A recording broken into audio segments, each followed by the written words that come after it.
देखो इपॉक्सीडेशन मैंने आपको कितने मेथड बताए थे, 3 मेथड बताए थे ना, आज 4 बताएंगे। एक तो पर एसिड से करेंगे हम लोग, दूसरा हम लोग किससे करेंगे, इसको बताना भूल गए थे, बड़ा इंपॉर्टेंट है, H2OH और एल्कलाइन मीडियम में, इससे करेंगे। तीसरा हम लोग करेंगे किससे, क्या बताया गया था तीसरा वाला, सल्फर एलाइड से। और चौथा मैंने आपको किससे बताया था, शार्पलेस इपॉक्सीडेशन, याद आ रहा है।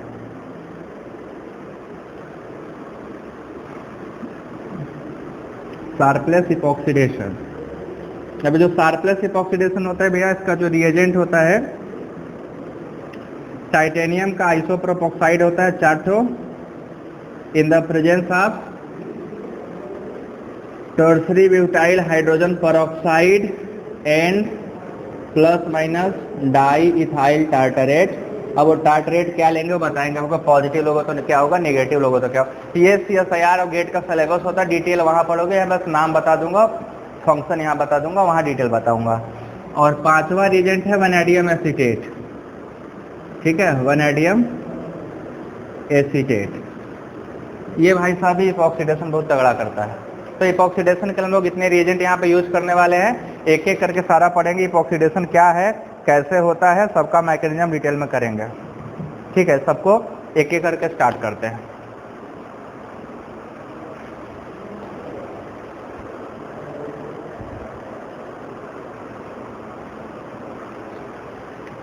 तो पहले तक हम जनरल चीजें पढ़ेंगे। इपॉक्सीडेशन होने वाला है, इलेक्ट्रोफिलिक एडिशन ही है, तो इलेक्ट्रोफिलिक एडिशन में रेट क्या होगा इपॉक्सीडेशन का, कहाँ पे इपॉक्सीडेशन ज़्यादा होगा, कहाँ पे इपॉक्सीडेशन कम होगा, ये सारी चीज़ें हम लोग यहाँ पे डिस्कस करेंगे। सबसे पहला हेडिंग डालना, क्या चीज़, TiOPR है, वो 4 है, ये 4 3 कहाँ दिख रहा है, 4 होता है, कल 3 लिखा था क्या, 4 है, 4 रहेगा, क्योंकि टाइटेनियम का 4 ऑक्सीडेशन स्टेट, +4 में वो ज़्यादा स्टेबल है ना, 3 में D1 होता है, 4 में वो D0 हो जाएगा, इनॉट गैस वाला आ जाएगा। तो इन चारों में से पहला हम करेंगे पर एसिड। बट पर एसिड पे जाने से पहले अपने को देखना है ना रिएक्टिविटी, रिएक्टिविटी क्या है और कैसे रिएक्टिविटी वर्क करेगा, स्टीरियोकेमिस्ट्री, इसमें 3 चीज़ आप ध्यान से पढ़िएगा। सब रिएजेंट की अपनी अपनी एक स्टीरियोकेमिस्ट्री है, वो बड़ी इंपॉर्टेंट स्टीरियोकेमिस्ट्री है। सबसे पहले देखो क्या है, हम एल्कीन को क्या कन्वर्ट करने वाले हैं, epoxide. Epoxides are also known as oxidants, ठीक है ना, साइक्लिक जो इपॉक्साइड होता है उसको ऑक्सीडेंस भी कहा जाता है। तो इसको हम लोग यहाँ पे रिएजेंट डालेंगे, तो कोई ऑक्सीडाइजिंग एजेंट ही होगा जो इसको ऑक्सीडाइज कर देगा, इपॉक्साइड कर देगा, इपॉक्सीडेशन करने वाला अपने को मिलेगा, ये इपॉक्साइड मिलेगा। अभी मैं स्टीरियोकेमिस्ट्री डिफाइन नहीं कर सकता हूँ क्योंकि रिएजेंट डिपेंडेंट होता है, वो टॉप पे होगा, बॉटम पे होगा, फ्रंट पे होगा, बैक पे होगा, कहाँ होगा, रिएजेंट बेस्ड होता है। मैटर ये है कि जब हम रिएक्टिविटी की बात करेंगे, रिएक्टिविटी की बात करेंगे तो रिएक्टिविटी किस चीज़ पे डिपेंड करेगी, रिएक्टिविटी किसकी हाई होगी, कौन सा एल्कीन पे ऑक्सीडेशन जल्दी होगा, substituted less substituted, electron rich की इलेक्ट्रॉन डेफिशिएंट, किस पे होगा, क्यों होगा, इलेक्ट्रॉन रिच पे होगा, क्यों होगा इलेक्ट्रॉन रिच पे, देखो इलेक्ट्रोफाइल ऐड होने जा रहा है, और इलेक्ट्रोफाइल बोले तो इलेक्ट्रॉन डेफिशिएंट स्पीसीज, तो वो सभी एल्कीन जहाँ पे इलेक्ट्रॉन डेंसिटी मैक्सिमम होगा, इलेक्ट्रोफाइल के लिए क्या होगा, बेहतर हो जाएगा। तो इलेक्ट्रोफाइल वहीं पे जाता है जहाँ पे आपका मैक्सिमम इलेक्ट्रॉन डेंसिटी हो, तो रिएक्टिविटी किसके डायरेक्टली प्रोपोर्शनल हो जाएगी, इलेक्ट्रॉन डेंसिटी के, मतलब कह सकते हो सब्स्टिट्यूशन, यहाँ पे इलेक्ट्रॉन डेंसिटी कौन ला रहा है, सब्स्टिट्यूशन ही तो ला रहा है ना। तो रिएक्टिविटी क्या होता है, since it is a electrophilic addition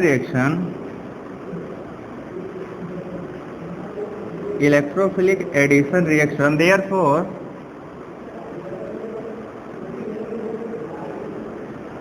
the rate of epoxidation depend upon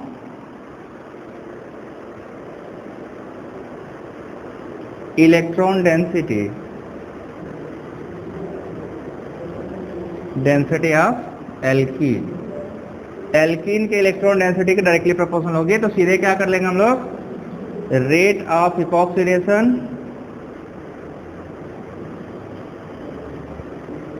directly proportional to electron density,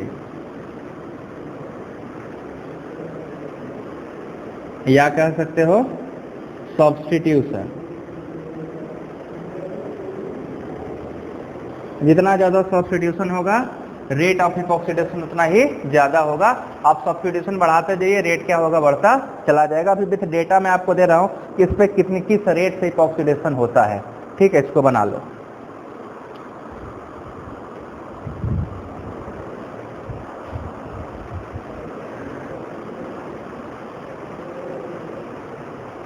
देखो ऐसे एल्कीन दिया गया है,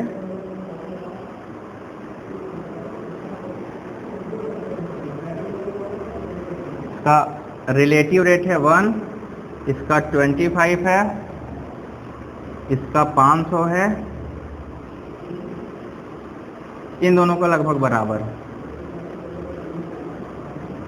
ठीक है, it has 500 times and it has 6500 times.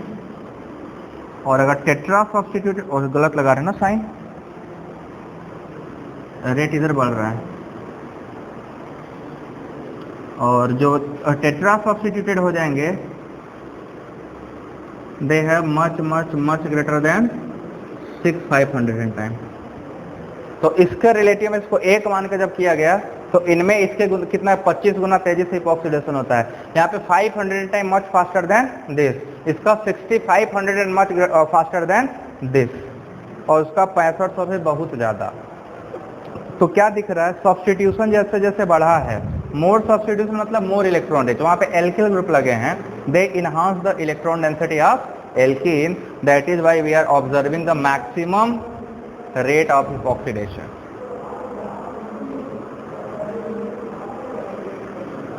तो एक चीज तो यहाँ से क्लियर हो गया ना कि अगर एक ही सबस्ट्रेट में 2 एल्कीन है, एक लेस सब्स्टिट्यूटेड एक मोर सब्स्टिट्यूटेड, तो इपॉक्सीडेशन कहाँ होगा, हमेशा मोर सब्स्टिट्यूटेड इपॉक्साइड हो जाएगा, लेस वाला नहीं होगा। उसको भी बनवाता हूँ with example.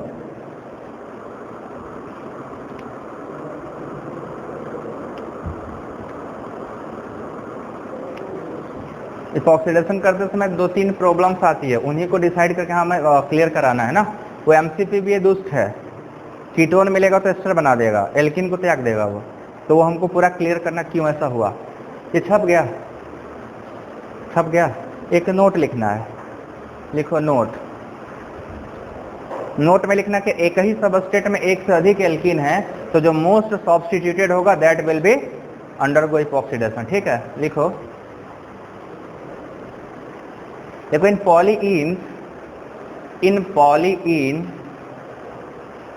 पॉलीइन most substituted bracket में इलेक्ट्रॉन रिच, इन पॉलीइन मोस्ट सब्स्टिट्यूटेड ब्रैकेट में पॉलीइन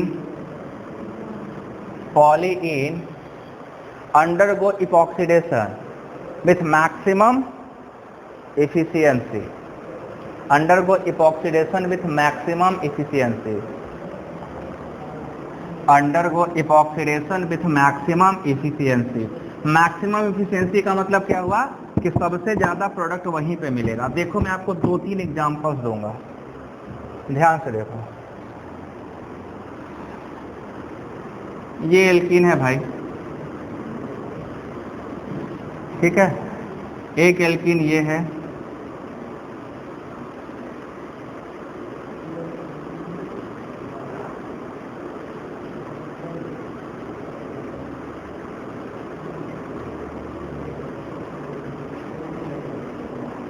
और एक एल्कीन ये है, यहाँ पे NO2 लगा है।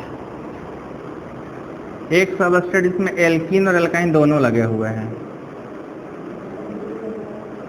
इन पे इपॉक्सीडेशन कराइएगा तो बताइए इनमें इपॉक्सीडेशन कहाँ होगा, इस वाले में किस साइड पे इपॉक्साइड, यहाँ की यहाँ, इस पे होगा। ठीक है, और ये 100% इपॉक्साइड बनाता है। इस पे कुछ नहीं मिलेगा, सिर्फ यही इपॉक्साइड बनाएगा। क्यों? This is the most electron rich. Alkene की इलेक्ट्रॉनिसिटी किस पर डिपेंड करती है? नंबर ऑफ अल्फा हाइड्रोजन, है ना। इसमें आइएगा तो किसका इपॉक्सीडेशन होगा? इस वाले का होगा 100%, ये आपका कंप्लीट इपॉक्साइड हो जाएगा, इस पे कुछ नहीं बनेगा, because these are electron withdrawing group, वहाँ पे इलेक्ट्रॉनिसिटी क्या होगी? मिनिमाइज हो जाएगी। इसमें एल्किन या एल्काइन किस पे इपॉक्साइड बनेगा? एल्किन ज़्यादा इलेक्ट्रॉन रिच के एल्काइन? एल्किन ज़्यादा रिच होता है। यहाँ पे आपको 100% सिर्फ क्या मिलेगा? इपॉक्साइड मिलेगा। तो आउट ऑफ मेनी हमें क्या दिख रहा है कि जो मोस्ट सब्स्टिट्यूटेड है वही इपॉक्साइड बना रहा है। अब जरा एक और सबस्ट्रेट देखिएगा,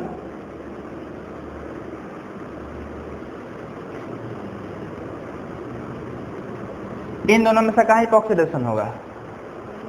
ये मैक्सिमम देगा, बट ये भी देगा, ये भी इलेक्ट्रॉन रिच है, बट ये क्या करेगा? अब यहाँ पे हमें मेजर और माइनर परसेंटेज डिसाइड नहीं कर सकते, now this is major and minor हो जाता है, क्योंकि ये सफिशिएंट इलेक्ट्रॉन ये भी रखा हुआ है ना, ये मैक्सिमम रखा हुआ है।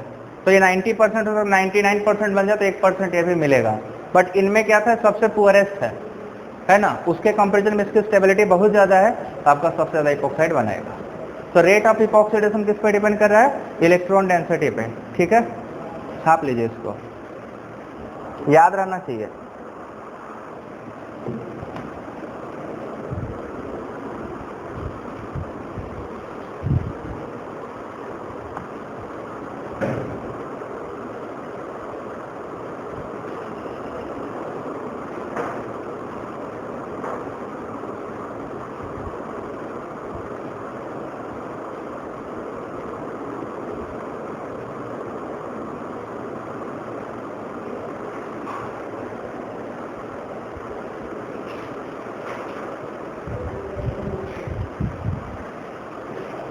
अब एक एक रिएजेंट का यूज करके इपॉक्सीडेशन करेंगे। पहले हम लोग रिएजेंट जो यूज करेंगे वो H2O2 इन एल्कलाइन मीडियम है, उसका क्या खास बात है, ठीक है। फिर उसके बाद हम लोग दूसरे पे आएंगे, उसका क्या खास बात है, एक एक करके देखेंगे। इसको पहले बना लो।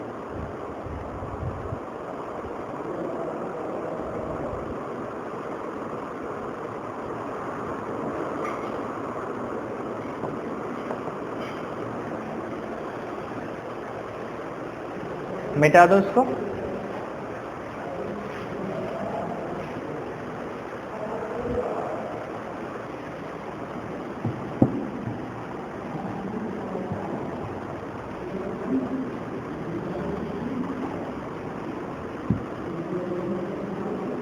अब देखो क्या है, पहला रिएजेंट जो हम यूज करने वाले हैं वो हमारा H2O2 है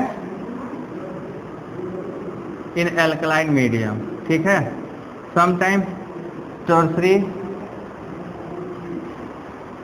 ये भी लिया जाता है, ठीक है।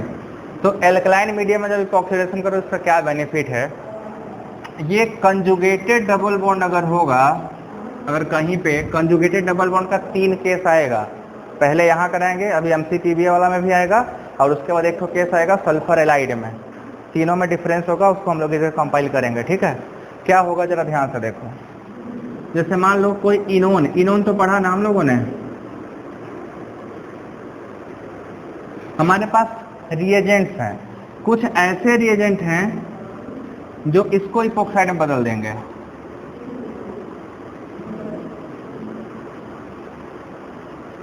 ये ऐसे बन जाएगा, ठीक है।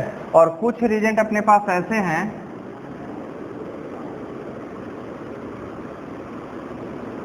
इपॉक्साइड बदल देंगे। हमें यही देखना है वो कौन से हैं जो इसको बदल देते हैं और वो कौन से हैं जो इसको बदल। सेलेक्टिविटी है ना, एक सिर्फ डबल बॉन्ड की इपॉक्साइड बनाता है, हाँ बढ़ेगा, रिएजेंट पे काम है ना, वो रिएजेंट का काम है, इसका काम नहीं है। यहाँ पे सल्फर के लाइट लिए जाते हैं, ठीक है, सल्फर के लाइट यूज करोगे तो ये बनेगा। अब सल्फर के 2 इलाइड है, दोनों में अभी बताऊंगा जब आगे चलूंगा। तो यहाँ पे ये जो काम करता है, ये सेलेक्टिवली, अगर सिर्फ आपको ये चाहिए, सेलेक्टिवली इपॉक्साइड ये चाहिए, तो आपको ये यूज करना पड़ेगा, H2O2 in alkaline medium. Selectivity है इसका, कैसे होता है भी दिखाता हूँ, और ये JRF में क्वेश्चन आया हुआ है 4 नंबर में। है क्या, हम लोग ना छोटा सा जल्दी ध्यान नहीं रहता, निकल जाता है। कैसे हुआ भी बताऊंगा। दोनों में मैं इसलिए एक साथ बता रहा हूँ कि कभी कंफ्यूज नहीं हुआ जिंदगी में। जब दोनों पढ़े रहेंगे तो पता रहेगा ना ये कैसे करता था, ये कैसे करता था, दोनों एक साथ याद हो जाएगा। अलग अलग बताएंगे तो फिर कंफ्यूजन क्या होता है, एक तो यहाँ याद किए, एक तो तीन चैप्टर बाद याद किए, दोनों मर्जी नहीं होगा, हमेशा मिक्सअप हो जाएगा। तो मैं इसकी पहले सेलेक्टिविटी की बात करूंगा, इस पे आऊंगा अभी थोड़ी देर बाद।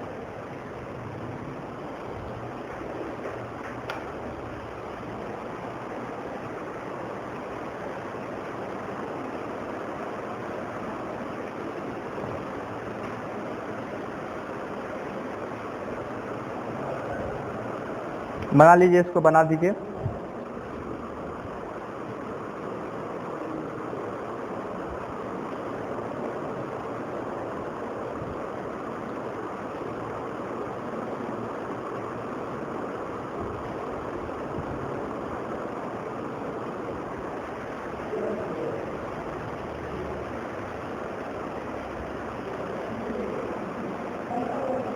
बन गया।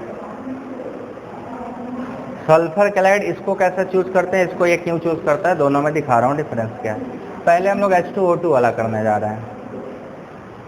सल्फर एलाइड CH2 प्रोवाइड करते हैं, CH2 दे देते हैं। तो दो टाइप के एलाइड पढ़ोगे, स्टेबलाइज एलाइड और डिस्टेबलाइज। जो स्टेबलाइज है, अगर ये डबल बॉन्ड नहीं होगा तो दोनों का दोनों ये वाला काम करेंगे। बट अगर इनोन हो जाएगा ना, तो जो डिस्टेबलाइज वाला है वो ये काम करता है, और जो स्टेबलाइज वाला है यहाँ पे CH2 जोड़ देता है।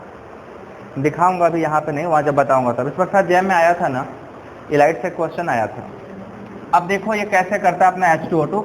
सेलेक्टिविटी है इन भाई साहब की, इन भाई साहब की सेलेक्टिविटी एक जगह और है, जब MCPBA धोखा दे देगा। MCPBA से कहोगे भाई हमको इपोक्साइड चाहिए, और वो सोचता एस्टर दे देगा, तो फिर हमें एस्टर MCPBA है ना, वो बेयर विलीगर कर जाता है। दिखा रहा हूँ कैसे कर जाता है। इधर देखो, हम पहले इसका मैकेनिज्म करेंगे। सपोज करो कि अपने पास ये एक भाई है, इनोन है। अगर इस इनोन पे आपने H2O2 in alkaline medium use करा होगा तो 100% आपको सिर्फ ये प्रोडक्ट मिलेगा, this epoxide is the product. ये प्रोडक्ट कैसे बना होगा, इसका मैकेनिज्म देखो। मैकेनिज्म ये है कि पहले H2O2 में एक एसिडिक H जो है वो हाइड्रोक्साइड निकाल देगा और उसको क्या बनाएगा, पेरोक्साइड आयन बनाएगा। ठीक है, तो ये हमको ऐसे मिलेगा, OH में क्या करेगा, OH माइनस इस H को निकाल के इस पे एनायन क्रिएट करेगा। And now we have O minus. ठीक है, दिस इज न्यूक्लियोफाइल जो अभी क्रिएट हुआ है। अब ये न्यूक्लियोफाइल का काम क्या है, देखो यहाँ पहले 1,4 एडिशन करेगा। ये O माइनस जो है ये इस पे अटैक करेगा, जिसकी वजह से इस पे नेगेटिव चार्ज कहाँ आ जाएगा, इस ऑक्सीजन पे क्या चार्ज जाएगा, नेगेटिव। और अपने को कुछ ऐसा दिखाई दे रहा होगा।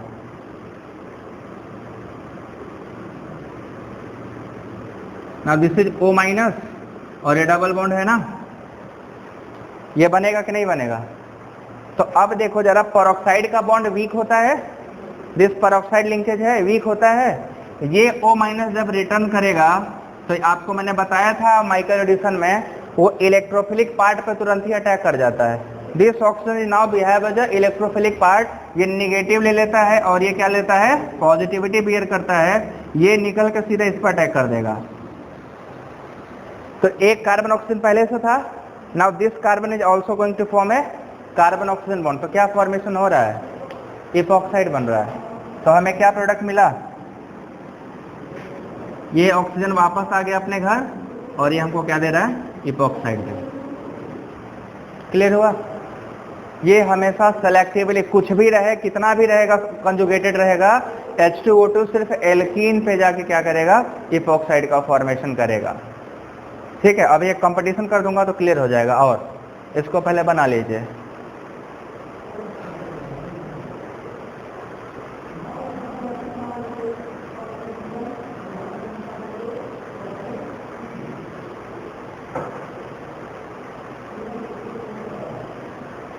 क्या प्रोडक्ट बनता है इसका,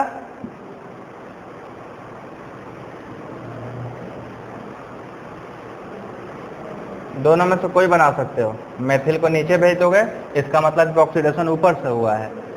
मेथिल को ऊपर लिख दोगे वेज लाइन पे, तो इपॉक्सीडेशन नीचे हुआ है। मतलब this reagent is specifically going to form epoxide on this carbon carbon double bond, not on carbon oxygen double bond.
ठीक है, आगे चले, इसको भी बना लोगे। ये पहला रिएजेंट है जो करेगा। इसमें सेलेक्टिवली क्या है, सेलेक्टिविटी समझ में आया ना, उसको अंडरलाइन करके हाईलाइट करके रखे रहना। तो कभी लड़ाएंगे ना, जब कंपटीशन करेंगे एमसीपीबी बताने के बाद, तो आपको चूज करना पड़ेगा किसको लेके कहाँ चलना है।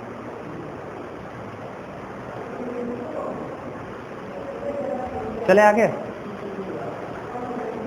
अब दूसरा लिखो एमसीपीबीए। एमसीपीबी ने पर एसिड, दूसरा लिखो पर एसिड के साथ, ठीक है, इपॉक्सीडेशन विथ पर एसिड।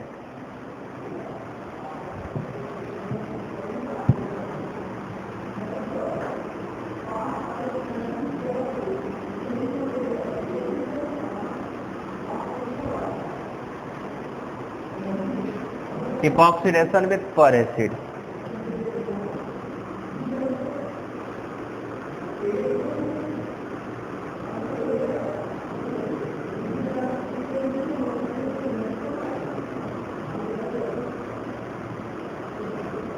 अब पर एसिड में देखो क्या होता है,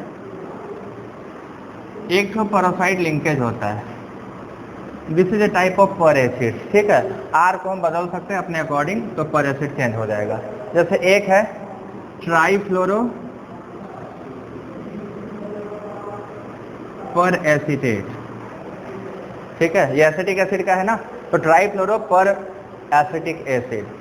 ट्राईफ्लोरो क्या नाम हो जाए इसका, ट्राईफ्लोरो पर एसिटिक एसिड, TFPAA इसको बोलते हैं। ये बड़ा अच्छा रिएजेंट है। इससे भी बेहतर एक है MCPBA।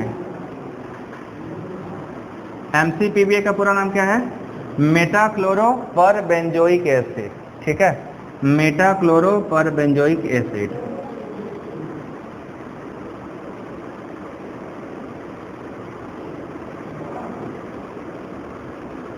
दिस इज मेटाक्लोरो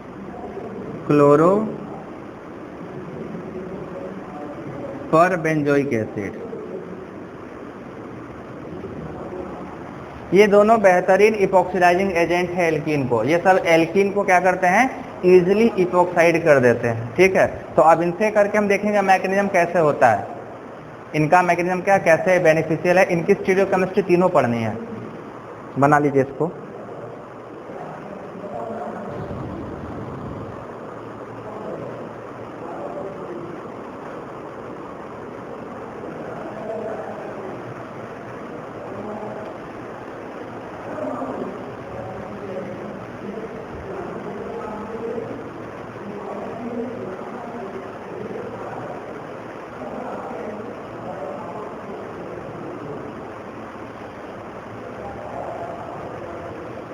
बताया जाए,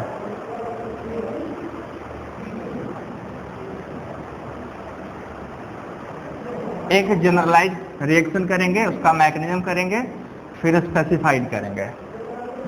देखो है क्या,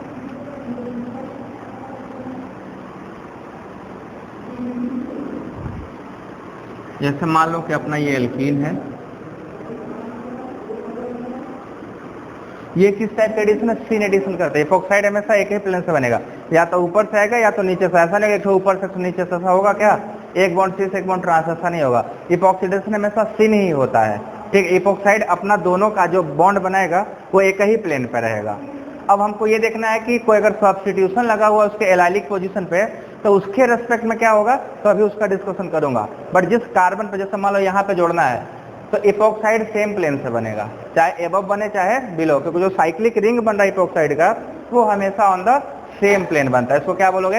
ये सिन टाइप का एडिशन है ना। तो एक सीन टाइप का एडिशन है, एक ही टाइप से जुड़ेगा, दोनों सेम प्लेन पे जुड़ते हैं। तो देखो कैसे होंगे। एमसीपीबी या कोई एक पर एसिड लेकर काम करते हैं। पर एसिड मान लो यहाँ पे हमने कॉमन नहीं लिया है, हम जनरलाइज कर दे रहे हैं, क्योंकि यहाँ बड़ा बड़ा स्ट्रक्चर लिखना पड़ेगा, इसलिए इसको थोड़ा मैं स्किप कर रहा हूँ। तो आपको बनेगा ये, दिस इज इपॉक्साइड। पहले हम इसका मैकेनिज्म समझ लिया, प्लस इसके अलावा एसिड रिलीज हो जाएगा। इसने क्या किया, एक तो ऑक्सीजन दान कर दिया है ना। कौन सा वाला ऑक्सीजन दिया? ये वाला दिया कि ये वाला दिया? बीच वाला कौन सा? बीच वाला तो ये वाला है। किसको दिया है? ये ऑक्सीजन दिया। ये भाई दोनों में न्यूक्लियोफिलिस देखो, इन दोनों में क्या है, ये रेजोनेंस के साथ है, रेजोनेंस में है ना। तो इसका इलेक्ट्रॉन जब इधर जाएगा तो इसका इलेक्ट्रॉन खींच लेगा, तो इस पे क्या होगा, पॉजिटिव चार्ज जनरेट होगा, इसी पे जाके ऑक्सीडेशन होना है। तो होता क्या है, ध्यान से देखो,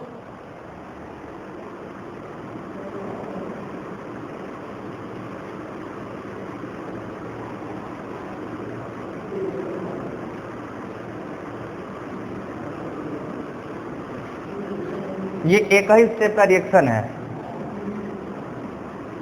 ये इस पे अटैक करता है, ये बॉन्ड इधर टूटता है। इधर क्यों टूटा?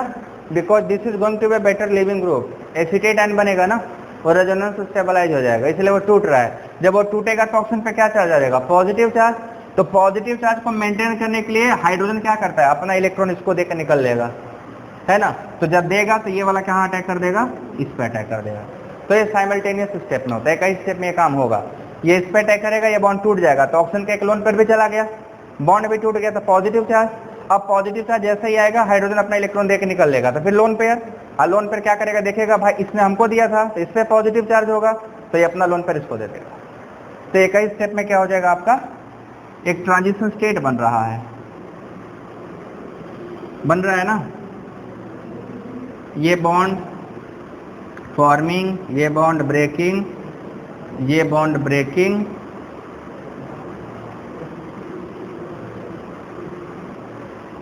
और ये भी बॉन्ड क्या हो रहा है, ब्रेकिंग हो रहा है ना।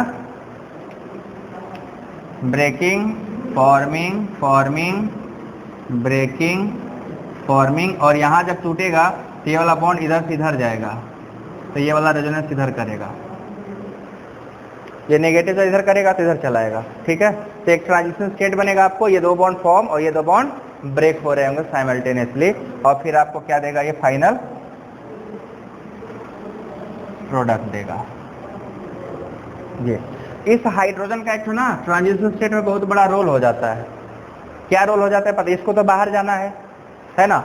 अगर कोई स्पीसीज आके इसके साथ हाइड्रोजन बॉन्ड बना लेगा तो इस बॉन्ड को रिलीज करने में और आसानी हो जाएगी क्या।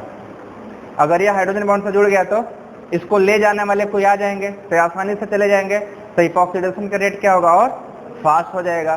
तो अब देखो, अगर जो इसको स्टेबलाइज करेगा वो हाइड्रोजन बॉन्ड से स्टेबलाइज करेगा, तो ये बताऊंगा कि अगर जैसे मान लो, अभी दिखाऊंगा एग्जांपल के साथ, ऐसा है ना, ये एल्कीन है, इस पोजीशन पर कोई ग्रुप लगा होगा, अगर ये OH हो गया तो हाइड्रोजन बॉन्ड बना लेता है। तो जिधर OH जिस प्लेन पे होगा ये उसी प्लेन से जाएगा, क्योंकि उसको फायदा है ना। क्या फायदा है कि OH है, उधर चलेंगे तो हाइड्रोजन बॉन्ड मिलेगा, तो उसी प्लेन से जाएगा। तो यहाँ पे अगर कोई हाइड्रोजन बॉन्ड बनाने वाला ग्रुप लगा होगा तो इस पर एसिड को अपने अकॉर्डिंग प्लेन पे ले आएगा, तो जिस प्लेन पे ये होगा उसी प्लेन से इपॉक्सीडेशन होगा। बात समझ में आया। तो हाइड्रोजन बॉन्डिंग क्या करेगा, इपॉक्सीडेशन को प्लेन स्पेसिफाइड कर देगा। अगर रिपल्सन करने वाला हाइड्रोजन बॉन्ड नहीं बनाएगा, रिपेल कर देगा, तो नहीं आएगा, उसके अपोजिट से आएगा, है ना। तो प्रोडक्ट देखेंगे अलग बनेगा। तो अभी करेंगे क्वेश्चन, उस पर करेंगे, पहले इसको बना लिया जाए।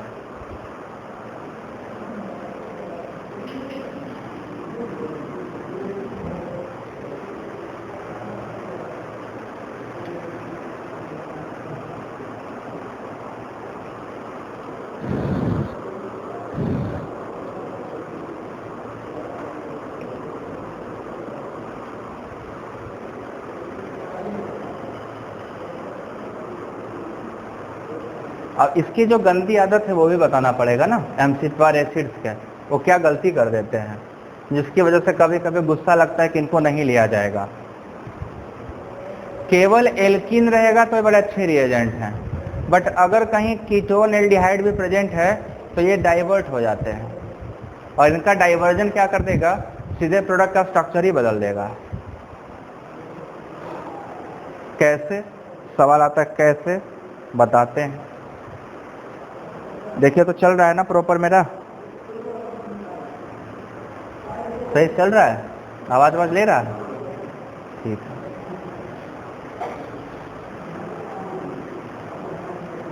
बन गया।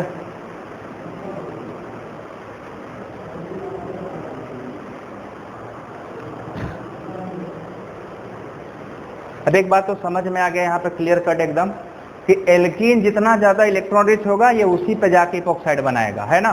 एक क्वेश्चन करके ही देखते हैं, बहुत सारे सवाल आते हैं ना। बस ऊपर का स्टेप मिटा रहा हूं, नीचे का नहीं मिटा रहा हूं, देखो ना।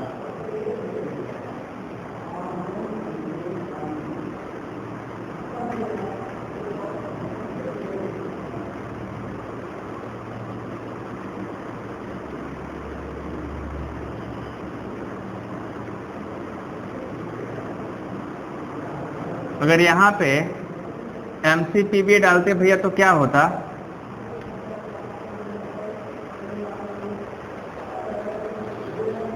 क्या होता,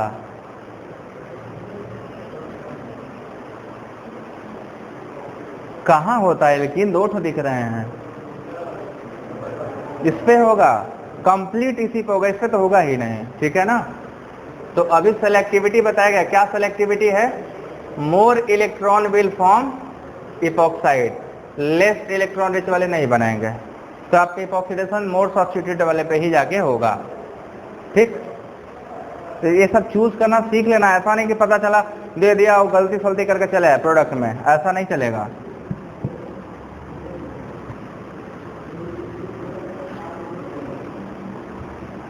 अब ध्यान से देखो, ये सेलेक्टिविटी दिखा रहा है ना, सेलेक्टिविटी है ये इसकी। तो हम यहाँ करेंगे, सेलेक्टिविटी किस पे डिपेंड कर रहा है, इलेक्ट्रॉन रिच पे। जितना ज्यादा इलेक्ट्रॉन रिच उतना ज्यादा सेलेक्टिवली इपॉक्सीडेशन करने जा रहा है। कम इलेक्ट्रॉन रिच होता तो सेलेक्टिविटी कम हो जाती है कि नहीं। तो ये तो हमको पता चल गया। अगर इससे भी ज्यादा सब्स्टिट्यूटेड होता तो वो कर जाता इपॉक्सीडेशन, ठीक है। तो ये एक चीज क्लियर हो गया। मान लो इसी क्वेश्चन में अगर आपको हम ऐसा दे देते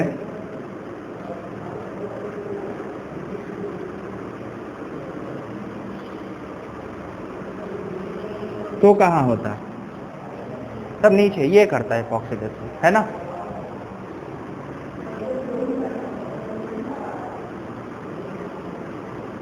देखिए एक बात, अभी इपॉक्साइड बनाना सिखा रहा हूँ, जब सब्स्टिट्यूशन पढ़ाएंगे ना तो इपॉक्साइड के रिंग ओपनिंग सिखाएंगे। इपॉक्साइड को न्यूक्लियोफाइल का रिंग ओपन करा जाता है, तो वहाँ हो सकता है हम आपका एक स्टेप यहाँ से उठा लें, पहले ये लिखने के बाद ये बना दूँ, उसके बाद रिएजेंट डाल दो, प्रोडक्ट बनाओ, ठीक है। और अगर एलिमिनेशन पढ़ा लिया तो ये भी बनवाऊंगा। एलिमिनेशन से एल्कीन पहले बनाओगे, एल्कीन कैसे बनेगा, मैं एक के बाद एक को जोड़ दूंगा ताकि क्या है पीछे वाला भूलने ना पाए। एल्कीन पहले बनाओ, एलिमिनेशन कॉन्सेप्ट लगाओ, फिर उससे इपॉक्साइड बनाओ, MCPBA लगाओ, इपॉक्साइड का रिंग ओपनिंग कराओ, सब्स्टिट्यूशन कराओ। तो एक ही काम में तीन मैकेनिज्म एक साथ पैरेलल करोगे, है ना। जब तक दिमाग का एकदम समझ लो कि न्यूरॉन सब आपस में समझौता करके नहीं बात करने लगे कि हाँ मिल के काम करा जाए, तब तक मैकेनिज्म नहीं समझ में आएगा, है ना। न्यूरॉन्स का अपना अपना काम है ना, कंबाइन नहीं होते तो लोग कहते हैं हमारा दिमाग कम काम करता है। तो आपके न्यूरॉन आपस में झगड़ा करे हुए हैं, कंबाइन नहीं करते हैं, है ना। या तो सोडियम की कमी होगी, सोडियम और पोटेशियम यही ना, जो न्यूरो सिस्टम है इसको कंट्रोल करने वाले दोनों तो आयन है, इसलिए नमक खाना चाहिए, नमक। मिटा रहा हूँ इसको, स्टीरियोकेमिस्ट्री ऑफ इपॉक्सीडेशन लिखो, स्टीरियोकेमिस्ट्री ऑफ इपॉक्सीडेशन।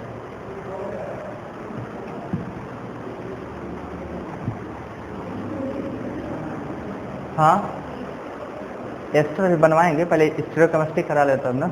किसी चीज़ की बुराई लास्ट में बतानी चाहिए, पहले बता दोगे तो खराब चीज़ है बस नहीं पढ़ेंगे, बुराई बताएंगे इसकी। जब भी आपका दिमाग बहुत ज़्यादा खराब हो तो ये ना समझना कि दिमाग खराब है, वो न्यूरॉन में पट नहीं रहा है, तो नमक खाओ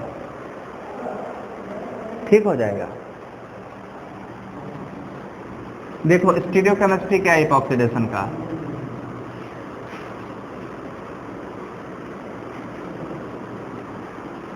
स्टीरियोकेमिस्ट्री में दो चीजें हैं, दो फैक्टर हैं जो स्टीरियोकेमिस्ट्री डिसाइड करेंगे। एक, अगर कोई इंट्रामॉलिक्यूलर अट्रैक्शन आ गया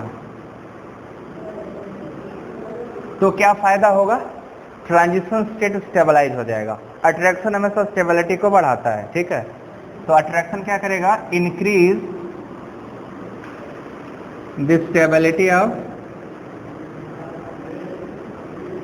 ट्रांजिशन स्टेट बाय फॉर्मिंग कौन सा बॉन्ड,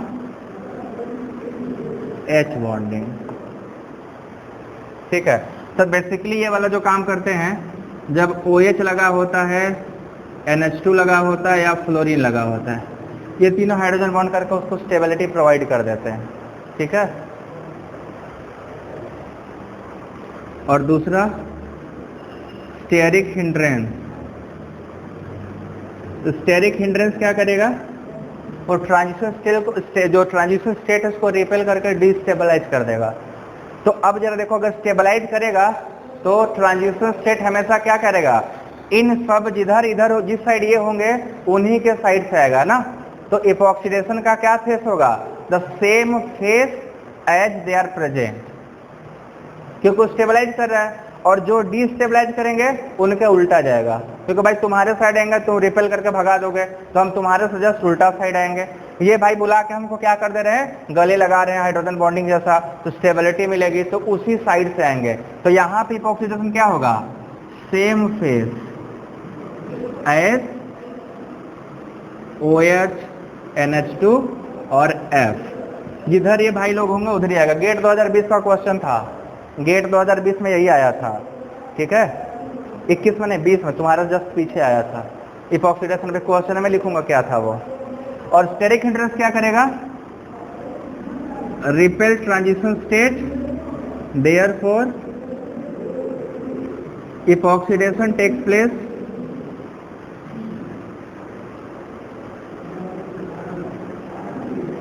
अपोजिट टू द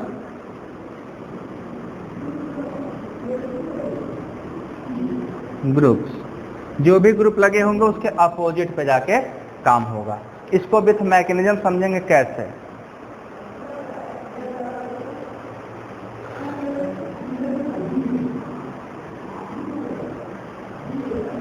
अब सवाल यह आएगा कि किस पोजीशन पे होंगे तब, एलाइलिक पोजीशन पे होंगे तब। एलाइलिक छोड़ किसी और पे होंगे तो कोई फर्क नहीं पड़ने वाला, क्योंकि उतना बड़ा रिंग ट्रांजिशन स्टेट में नहीं बनते हैं।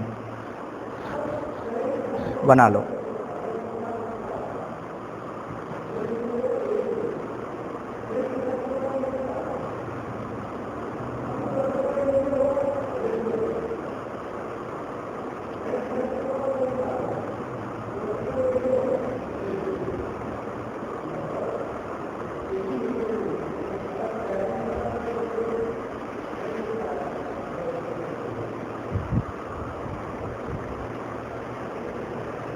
बनाए क्या,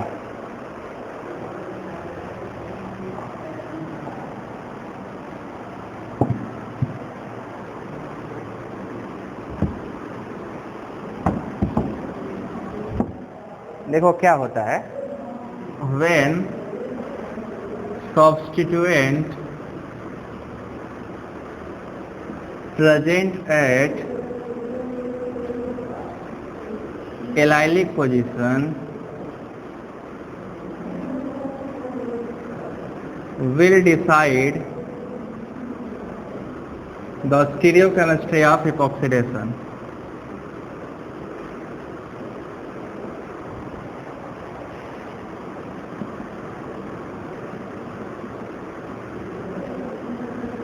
ये इपॉक्सीडेशन को डिसाइड करेगा। आप देख लो क्वेश्चन गेट का ये था भैया,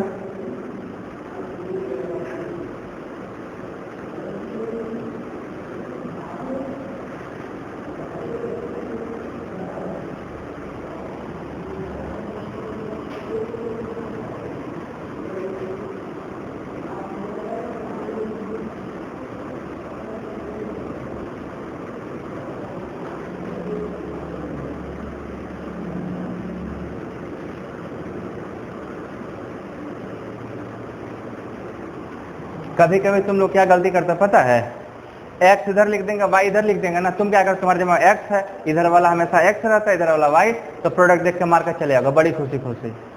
ये ना बहुत ज्यादा मिस्टेक होने वाला एक पॉइंट है जो बहुत इजीली हो जाता है। ए बी पूछेगा तो तुमको हमेशा ए, पहले ए आता है तब बी आता है, भाई इधर बी लिखा हो, है ना, जैसे मैंने y z x लिख दिया, अब मैं 4 ऑप्शन दूंगा ना तो प्रोडक्ट तुम लोग को पता चल जाएगा, बट गलती क्या करोगे, y वाले को x कर दोगे, x वाले को y। अब बोलोगे x y सही तो मार के आया था, प्रोडक्ट सही था बट अरेंजमेंट गलती था इसलिए तुम गलत कर दिया।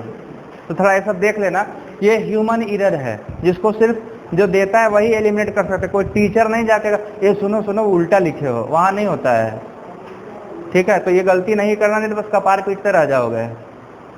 तो बना के देखो क्या प्रोडक्ट बनेगा। सवाल ये होता है यहाँ पे कि सर OMe भी तो हाइड्रोजन बॉन्ड बना लेता, ये R बराबर है। तो ट्रांजिशन स्टेट का जो रोल है ना, ट्रांजिशन स्टेट में ये वाला हाइड्रोजन जाकर हाइड्रोजन बॉन्ड बनाता है, इसीलिए OMe फेल हो गया।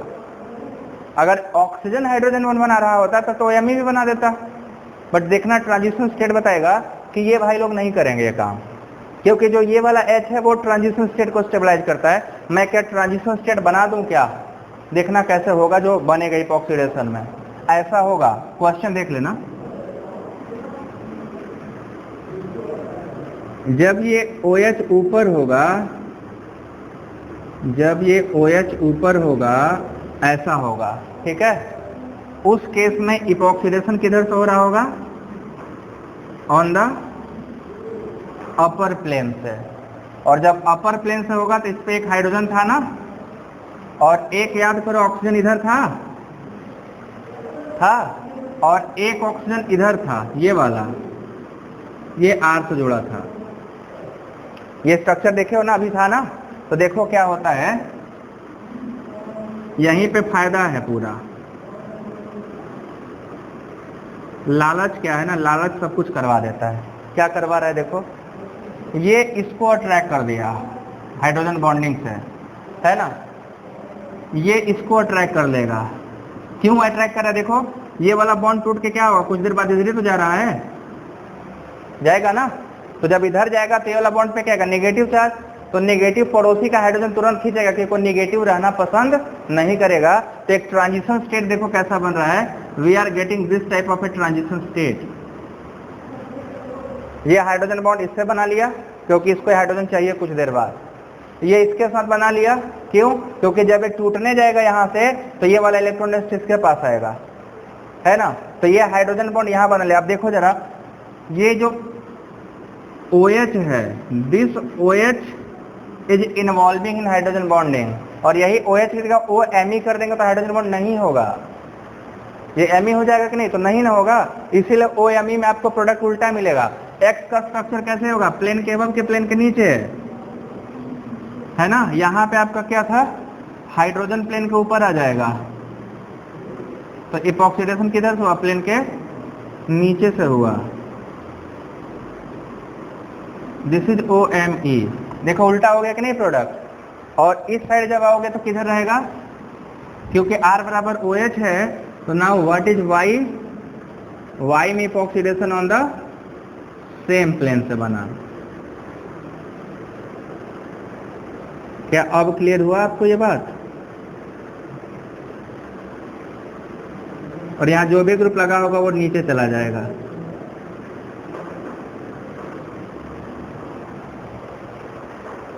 क्लियर है। तो सिर्फ OH NH या F होगा, F भी नहीं कर पाएगा, F नहीं करेगा, क्यों? क्योंकि F तो यही रह जाएगा ना, हाइड्रोजन बॉन्डिंग नहीं कर पाएगा। तो NH2 OH और NH2, बस यही दो ठो जाकर हाइड्रोजन बॉन्ड करके F वाला कट कर देना। तो ये आपका प्रोडक्ट मिला है ना, OH के सेम फेस से बट OMe के अपोजिट फेस से। अब यहाँ पे OMe के अलावा अगर Me होता तब भी अपोजिट फेस से आता, एसीटेट होता तब भी अपोजिट फेस से ही आता है ना, क्योंकि इनमें सिर्फ ऑक्सीजन से काम नहीं चलेगा, ऑक्सीजन पे हाइड्रोजन होगा, this hydrogen is going to form hydrogen bond, that is why OH और NH2 तो करा लेंगे सेम फेस से, बट बाकी सब नहीं करा पाएंगे। क्लियर हो गया? स्टीरियोकेमिस्ट्री किधर से आएगा ना,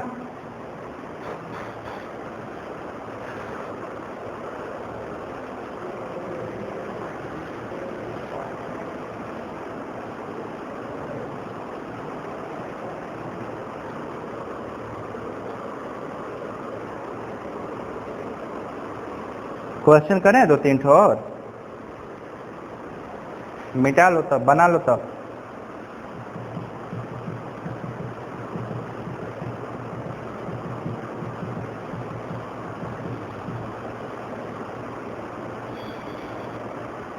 दो तीन क्वेश्चन लिख रहा हूं, उसका आंसर बताइएगा, ठीक है? पहले ये पूरा प्रोसेस समझ में आ गया, एकदम क्लियर? कहाँ से करना है ऑक्सीडेशन ना, HCU में इसके क्वेश्चन मिल सकते हैं, और DU तो तुम लोग दोगे नहीं, HCU में मिल जाएगा, CU सेट में भी मिल सकता है, CU सेट में।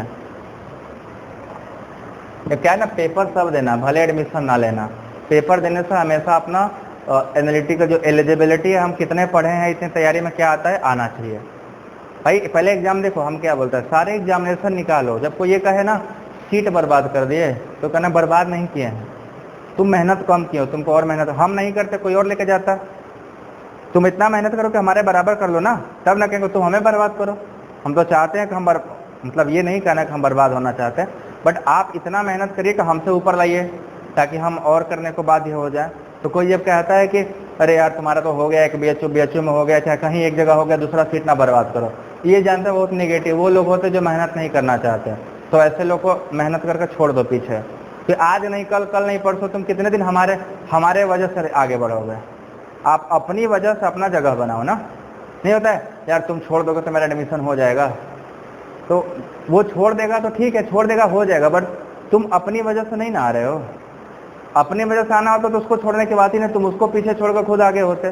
तो अपनी एलिजिबिलिटी बढ़ाओ ना, दूसरे से कहने की जरूरत नहीं है, ठीक है? देखो एक बात ध्यान रखना कि एक साल अगर गैप लग जाए, बैठना पड़ जाए तो बुरा नहीं है, बट जो बैठे हो फिर जब रिटर्न करके अगले साल वापस आना तो पूरा सूद ब्याज सहित लेके आना। ये नहीं बैठ गए चलो कोई बात नहीं, एक साल सर कहते हैं बैठ जाना, बैठ गए, अगले साल भी जैसे बैठे थे एकदम वहीं पाए जाएंगे सेम पोजीशन में, तो भाई जिंदगी बर्बाद है ना। जैसे होता क्या है, वो कहते हैं ना कि सेज जब एक कदम पीछे लगता था, ये नहीं कि पीछे नहीं हो रहा है, अब वो पीछे लिया है ना, अब जब जंप मारेंगे तो जितना लोगों ने सोचा था, जो मैं सोचता था उससे 3 गुना ज्यादा बेहतर करके आएंगे तब। तो बैठने का मतलब ये होता है, जिनको करना होता है, नहीं बैठने का मतलब बैठ गए, कहा था बैठ गए, एक साल बैठे बैठे बिता दिए, 2 साल से तो बैठे ही हो ना। पढ़ने वालों के लिए सही समय था, ना पढ़ने वालों के लिए लॉकडाउन था।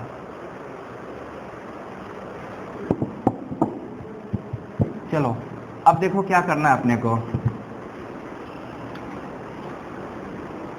और हमेशा जिंदगी में एक चीज मैं जो सीखा हूँ, जो मेरा पर्सनल एक्सपीरियंस है, वो ये बोलता है कि अगर आपको खुद से लगे कि पूरी तरीके से मैं हर चीज के लिए तैयार नहीं हो रहा, जैसे मान लो केमिस्ट्री में आप आगे जा रहे हो ना, जब तक आपको ये लग रहा है कि यार अभी मतलब होता है ना, सबको पता होता है कि मेरा ये टॉपिक बढ़िया तैयार है, ये तैयार नहीं है, या ऑर्गेनिक ही मान लो पढ़ रहे हो, ऑर्गेनिक जब तक कॉन्फिडेंस होगा एकदम 100% तैयार है मेरा, मतलब तुम ऑर्गेनिक में कोई क्वेश्चन मैं गलत नहीं करूंगा, जब ये कॉन्फिडेंस रहे तब आगे बढ़ो।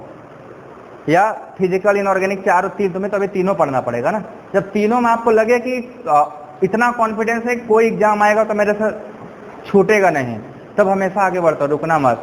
बट अगर आपको लग रहा हो ना कि यार तैयार तो नहीं है अभी, तो अभी थोड़ा धक्का मुक्का चल रहा है, आप अपने से कॉन्फिडेंस ना हो तो अपने लिए एक साल ले लो, क्योंकि एक ही एग्जाम तो देना नहीं है। मान लो तुमने MSc एंट्रेंस दे दिया, निकल गया, बड़े खुश MSc निकल गया, फिर बेटा आगे तो उससे बड़े बड़े एग्जाम आने वाले हैं ना, तो तैयारी तुम्हारा गड्ढा जो गैप क्रिएट हुआ है, वो गैप तुम्हारे साथ चलता हुआ चला जाएगा। उस गैप को हमेशा कोशिश करो कि फिल हो जाए, ठीक है? स्पेस मिले तो उसे फिल कर दो, फर्स्ट ईयर मेरे साथ यही हुआ था।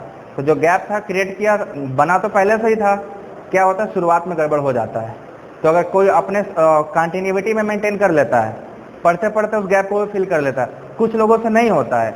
तो ऐसा नहीं ज़िंदगी में एक साल ऐसा नहीं कि मर जाओगे, एक साल नहीं हुआ तो ऐसा नहीं कि आपका ज़िंदगी खत्म, पढ़ाई लिखाई चौपट, ऐसा नहीं होता है। बट यही है कि अगर घर वाले से बोल दियो कि 1 साल का मौका दो, या अपने से बोले 1 साल का मौका दो, तो फिर रिवर्स आओ, तो फिर ये लेके आओ कि उनको भी हो कि यार बेहतरीन था, जो डिसीजन था वो बेहतरीन था, वर्स्ट ना हो, बेस्ट हो जाए। ये कहने का मतलब ये है। नहीं तो ऐसा नहीं है कि जो 1 साल फेल हो गए वो ज़िंदगी में कुछ नहीं किए हैं, है ना। कुछ ऐसे फेल होने के बाद ख़त्म ही हो गए, कुछ ऐसे जो रिवर्स करके वापस आए। हमें भी कर सकते हैं, तुम भी कर सकते हो। इतने सिचुएशन के बाद कई लोगों के दिमाग में, कई लोग मेरे से पूछते हैं, अरे सर बहुत खराब चल रहा है पढ़ाई, नेगेटिविटी ऐसा वैसा। नेगेटिव मतलब एकदम जीरो मान लो तुम जीरो पे हो, एकदम स्टैंड जीरो, ठीक है, जीरो मान लो एकदम जीरो पे हैं। अब से स्टार्ट करो, और अब से स्टार्ट करो तो ज़िंदगी में बस एक ही टारगेट रहे, केमिस्ट्री कहीं भी आएगी तो फिर हमसे किसी टाइप का ऐसा क्वेश्चन नहीं होगा, या तो हम देखे नहीं होंगे, या तो हमने सॉल्व नहीं किए होंगे, या तो हमने उसको लगाया नहीं होगा। ये अगर अभी भी तुमको लगता है कि ऐसे क्वेश्चन आ गए तुम्हारे सामने, तुमने देखे ही नहीं है, मतलब तुमने 1 साल बर्बाद कर दिया, समझ गया ना। तो वो फिर वो बर्बादी आपको जिंदगी भर उसका कीमत चुकाना पड़ेगा। मैं बताने वाला था क्वेश्चन,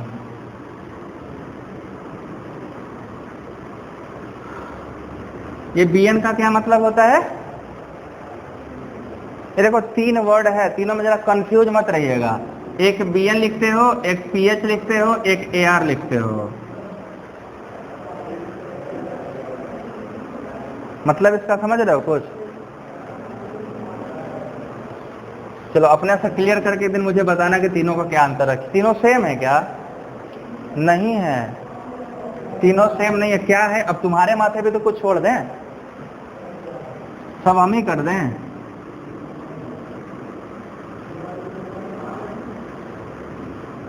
मैं पक्का बता रहा हूँ, यहाँ से घर जाकर भूल जाओगे सर ने कुछ कहा था, है कि नहीं।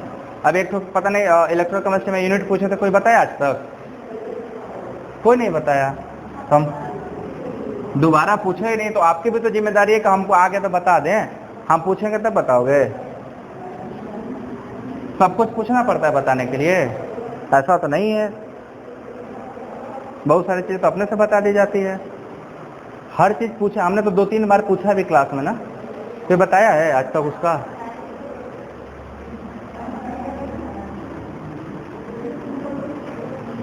चलो लग जाओ बनाने में। तो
अब इसका तो मेरिट यहाँ तक था, इसका डीमेरिट भी है ना। अब उस डीमेरिट पे आते हैं।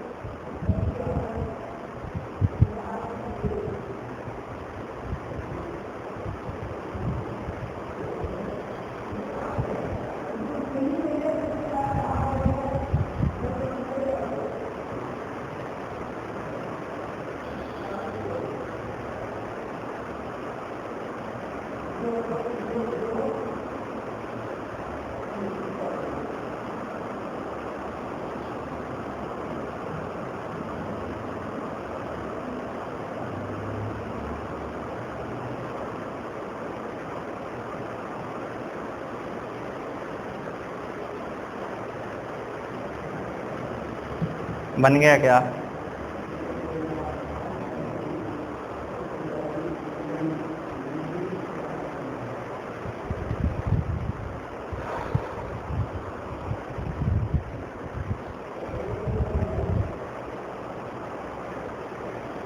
आसान है ना।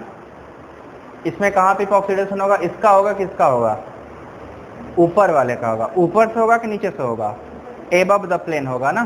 तो यहाँ पर जो इपॉक्साइड बनेगा उसका प्लेन क्या होगा, एबव द प्लेन होगा, है ना। ठीक है, इसमें बिलो द प्लेन होगा। तो जो इपॉक्साइड आएगा वो क्या होगा, यहाँ पे ये नीचे से डैश लाइन पे हो जाएगा। तो भी इसका स्टीरियोकेमिस्ट्री तो एबव द है तो उसको तो ऊपर से आने देगा ना, वो बल्कि ट्रांजिशन स्टेट है ना, वो रिपेल कर देगा। तो इससे दूर ही रहे तो उसके लिए बेहतर है। यहाँ एच एच लिख लेना, दोनों एच था, ये हाइड्रोजन ये हाइड्रोजन, ठीक है। इस पे नीचे से होगा तो मेथिल की वजह से नीचे जाएगा, और इसमें कहाँ से आएगा, ऊपर से, क्योंकि मेथिल नीचे है तो इपॉक्साइड रिंग ऊपर से आएगा। ठीक है, तो ये चीज समझ में आ गया। अब इसके डिमेरिट क्या होते हैं,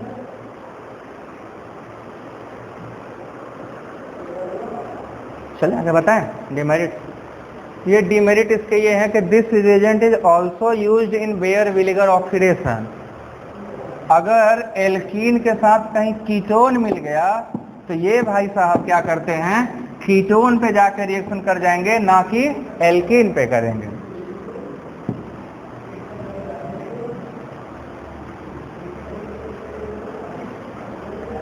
देखो ना,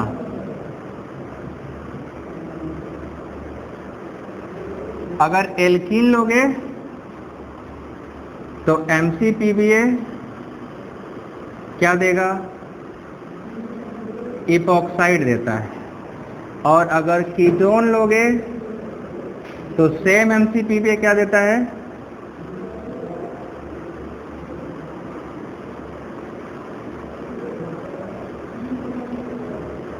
this reaction is called bear विनेगर ऑक्सीडेशन। दिस इज बेयर विनेगर ऑक्सीडेशन।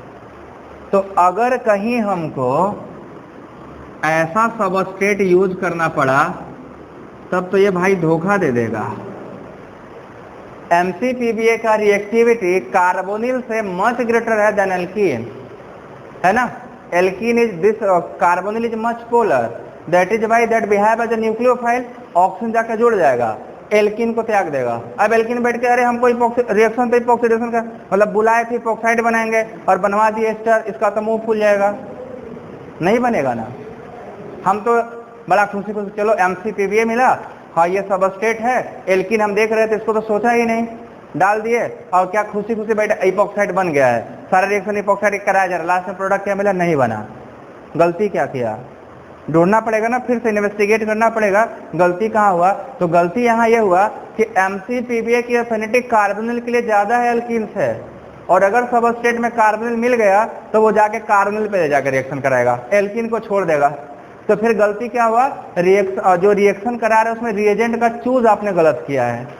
MCPBA जब कीटोन को हमको पता चल गया कीटोन की एफिनिटी ज्यादा है, तो जब भी तुम डालोगे कीटोन को जाके एस्टर बनाएगा, एल्कीन को छोड़ देगा। तो फिर याद करना पड़ेगा किसी और को जो एल्कीन के साथ रिएक्शन करता हो, कीटोन को त्याग देता हो। किसकी याद आएगी, H2O2 की याद आएगी, क्योंकि वो सिर्फ एल्कीन को करता था ना। तो अगर हम इसको इपॉक्साइड बनाना चाहें तो अपने पास एक ही रास्ता है, वो रास्ता क्या है, H2O2 एल्कलाइन मीडियम में। MCPBA इसको नहीं करेगा, समझ गए। अगर इसमें MCPBA डाले होते तो क्या बनता, हो जाता धोखा, है ना।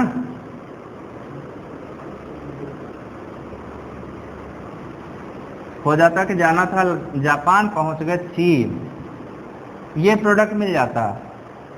तो पूरा रिएक्शन अब जो आगे अगला स्टेप तुम करते हैं वो तो पूरा खराब हो चुका था, क्योंकि अब तुम जो रिएजेंट डालते वो इपॉक्साइड समझ के डालते कि वाटर डाल रहे हैं, इपॉक्साइड का रिंग ओपनिंग होगा, पता चला कि एस्टर का हाइड्रोलिसिस हो गया, हो जाएगा ना। यहाँ पे एसिडिक मीडियम है, एस्टर हाइड्रोलाइज होकर एसिड और OH बना रहा है, तुम्हारा सारा रिएक्शन वेस्ट हो गया, पूरा मेहनत, टाइम, थिंकिंग पूरा बर्बाद। तो इसीलिए जब यूज करते हो, रिएजेंट यूज करते हो, तो रिएजेंट का सिलेक्शन बहुत मस्ट होता है कि हम कौन सा रिएजेंट यूज करें, क्योंकि एक ही रिएजेंट मल्टी फंक्शन पर मतलब मल्टी फंक्शन पर वो परफॉर्म करते हैं। तो जब मल्टी फंक्शन परफॉर्म कर रहा है तो ऐसे केस में जब तक हमें क्लियरिटी नहीं होगी कॉन्सेप्ट की तब तक हम गलती करते हुए चले जाएंगे। तो अगर आपको इससे ये प्रोडक्ट चाहिए था तो फिर आपको अब किसकी याद आनी चाहिए, ये H2O2 इन हाइड्रोक्साइड आयन, यही करा सकता था। देखे दोनों में आ गया ना अंतर कि एक ही रिएक्शन में दोनों इपोक्साइड बनाते हैं, बट अब MCPBA का काम नहीं रह गया, वो काम जो उसको देना था वो अपने काम से डेविएट कर रहा है, इसीलिए हम फिर से H2O2 को यूज करने वाले हैं। ये वाला करोगे कंजुगेटेड वाला तो फिर क्या दिक्कत होगा, दोनों पर प्रोडक्ट मिलेगा, मेजर ये मिल जाएगा, मेजर क्या होगा एस्टर बना देगा, इसको माइनर बना देगा। भाई हमको इपोक्साइड ही चाहिए, हाँ तो हम क्यों लेने जाए, इसको क्यों प्रोडक्ट बना रहे हो, तो आपकी इपोक्साइड सेलेक्टिवली बनाने के आपके पास रिएजेंट क्या है, H2O2 है, आप उसको डालो, इसको छोड़ दो, सीधा यहाँ इपोक्साइड बन जाएगा। समझ गए। आगे चल के एक रिएक्शन तुम लोग पढ़ोगे भी हायर MSc में जाता, सापीरो रिएक्शन। सापीरो रिएक्शन इसका बड़ा इंपॉर्टेंट एग्जाम्पल है, बड़ा मजा आता है इसको करने में, इस पे सापीरो कराना करवाऊंगा मैं, याद दिला दे रहा हूं। यहाँ पे हम इसको नहीं बनाएंगे, इसको यहाँ से बनवाएंगे, है ना। आपको एल्कीन क्या दे देंगे, ये वाला, ठीक है। उसके बाद कहेंगे इसमें हमने X डाला तो Y बना, और Y पे हमने क्या डाला, tosyl hydrogen, this is tosyl hydrogen followed by butyl lithium, this rearrangement is called Shapiro. Ketone के साथ आगे बताऊंगा, अभी कोई दिक्कत नहीं है। ये जो है ना TSNH2 n butyl lithium, this is called Shapiro reaction. और ये पूरा रिएक्शन क्या होता है, एक ये बना देता है दिस, एक न्यूक्लियोफाइल बन गया। Now this nucleophile is very active, ये किसी इलेक्ट्रोफाइल CO2 डाल दोगे तो यहाँ COOH बन जाएगा, हाँ DMF डाल दोगे तो यहाँ पे CHO आ जाएगा, मेथाइल आयोडाइड में डाल दोगे तो यहाँ पे मेथाइल आ जाएगा। तो सापीरो रिएक्शन ओलिफिनेशन होता है, दैट इज कॉल्ड सापीरो ओलिफिनेशन। लिख लो, नमो लिख लो, सर्च करना पता चलेगा क्या है। मैं इसका वीडियो बनाया हूँ पूरा एक तो, इसको सापीरो ओलिफिनेशन बोलते हैं। मतलब मैं ये कह रहा हूँ कि हायर में जब जाओगे तो देखो ये इसका ये इपोक्साइड बनेगा, ठीक है, उस इपोक्साइड का सापीरो कराओगे तो रिंग फ्रेगमेंट बन जाता है, टूट जाता है। वो नेट का आया हुआ क्वेश्चन है, JRF में आया था, इसलिए थोड़ा सा पीछे जाके मैं बता दिया। फ्रेगमेंटेशन हो जाता है, ये पूरा का पूरा डबल बॉन्ड में कट जाता है और एल्काइन में कन्वर्ट हो जाएगा। अब तुम लोग सोच रहे हो कि बार बार CSIR JRF काहे बोल दे रहे ना, तो अगला रास्ता वही है। इसके बाद जिसके लड़ाई करनी है वो वही है, क्योंकि आपको पढ़ा पता चल गया होगा 1 जुलाई 2021 से यूनिवर्सिटीज में प्रोफेसर बनने के लिए आपके पास PhD डिग्री होनी मस्ट है। नेट तो कंपलसरी पहले से था। और दूसरी चीज, अब PhD होने के लिए सिर्फ नेट से बहुत कम लोग करा रहे हैं, JRF होगा तभी कराएंगे, ठीक है। अरे JRF तो सब ले लेंगे तुरंत ही, JRF नहीं होगा ना तो 10 इंस्टीट्यूट को सर ले लीजिए, सोच के बताएंगे, देखेंगे तो दौड़ाएंगे। JRF होगा, वाह वाह वाह, PhD करा देंगे तुरंत।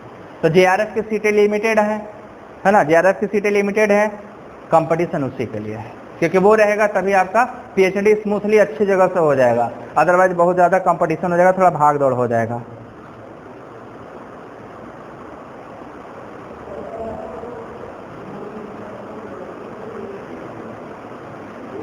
बन गया।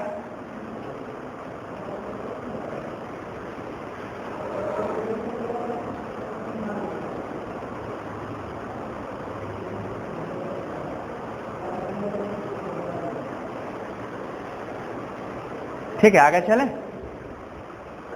इसको मिटा दें पूरा। तो दोनों में अंतर समझ में आया कि नहीं आया, आ गया ना। अब सल्फर का एलाइड जो है वो भी तो इपोक्साइड बना रहा था एक जगह, लिखो सल्फर एलाइड।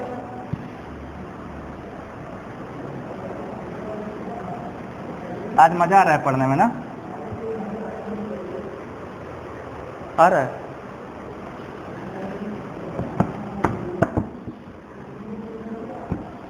सल्फर एलाइड्स क्या होते हैं,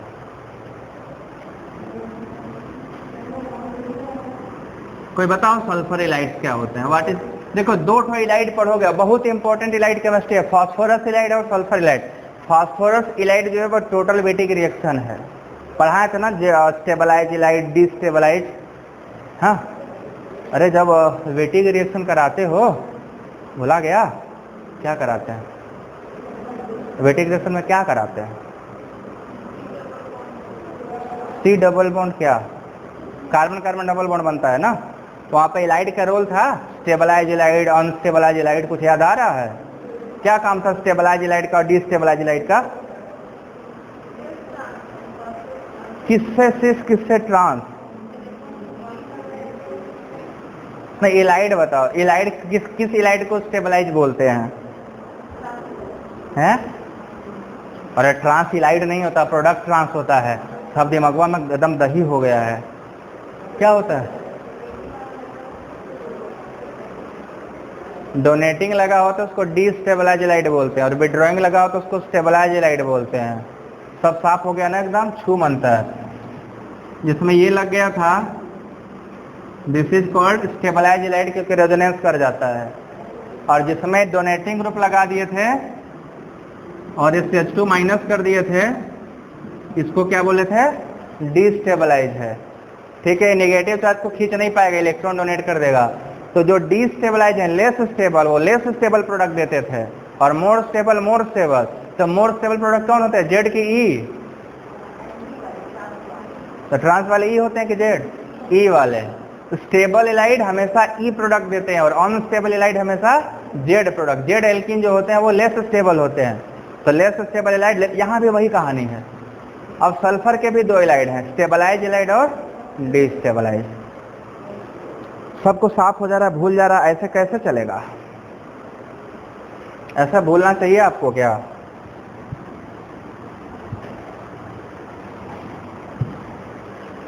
सल्फर के इलाइड, इलाइड्स क्या होते हैं पहले बताओ, what are the ylides? These are the reactive carbon centred nucleophile. ठीक है, फास्फोरस से जुड़े होंगे तो फास्फोरस इलाइड, कार्बन से जुड़े होंगे तो सॉरी सल्फर से जुड़े होंगे तो सल्फर इलाइड। तो these are the highly reactive carbon ions. लिख लो, these are the highly reactive carbon ions, these are highly reactive carbon ions, bracket में न्यूक्लियोफाइल। कार्बन आयन मतलब स्ट्रॉन्ग न्यूक्लियोफाइल ही होते हैं। These are highly reactive carbon ion, bracket में nucleophile.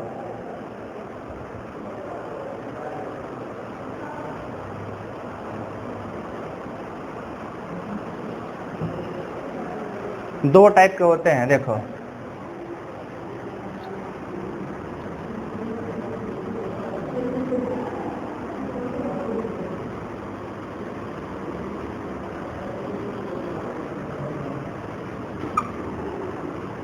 This is destabilise. ठीक है, इसमें क्या होता है, बेस डाल दोगे तो बेस के साथ भाई ये बन जाएंगे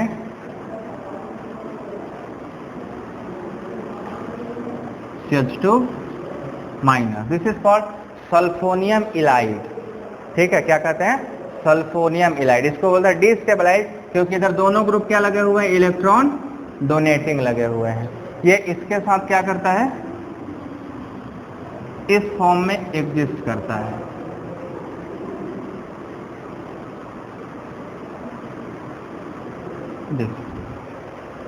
this is called destabilize ylide. Sulphur का क्या है? Destabilize, and this is called sulphonium. अगर दो मेथिल लगा है तो डाई मेथाइल सल्फोनियम बोल देना, कुछ और लगा होगा तो कॉमनली कर सकते डाई एल्काइल कहना ज़्यादा उचित है ना, क्योंकि एल्किल ग्रुप हम कुछ भी लगा सकते हैं। Then this is called di alkyl sulfonium ylide. और ये कैसे होते हैं? डिस्टेबलाइज। ये डिस्टेबलाइज है, स्टेबल नहीं है, डिस्टेबलाइज एलाइड है। बनते कैसे हैं भैया? पता है कैसे बनते हैं? नहीं पता है? मेथाइल आयोडाइड पर रिएक्शन करा दो तो ये भैया इस पर अटैक करेगा, तो जैसे अमीन क्वाटनाइज होता था वैसे ये क्या हो जाएगा? टर्सरी सॉल्ट बना लेगा। और इस टर्सरी सॉल्ट पे क्या कर दो? बेस का अटैक करा दो, तो ये बन जाएगा। ठीक है, दिस इज कॉल्ड डीस्टेबलाइज इलाइड्स। दूसरा बताऊं, दोनों में रिएक्शन करेंगे, पहले दोनों इलाइड को कर लें क्या क्या है, स्टेबलाइज क्या है, डीस्टेबलाइज क्या है।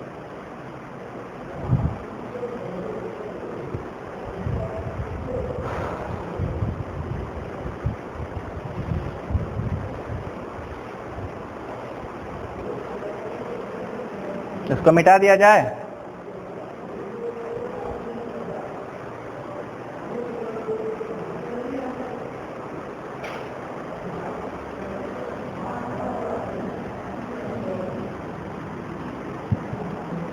अब स्टेबलाइज इलाइड, जो सल्फर के इलाइड है वो स्टेबलाइज सल्फर इलाइड क्या होते हैं।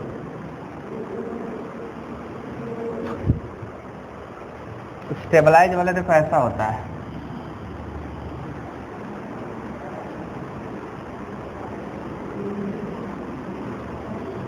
This is called stabilize ylide. Sulphur के इलाइड है बट कैसा है, स्टेबलाइज है।